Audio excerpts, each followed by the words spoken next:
according to all of Montana and Wyoming. A large, bipedal predator animal was sighted wandering the local counties. It has been advised for all of the public to stay inside their houses until further notice. If you ever do encounter the animal, here are the following steps in order to survive. Number 1.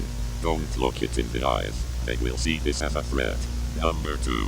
Slow back away while facing the animal. Number 3.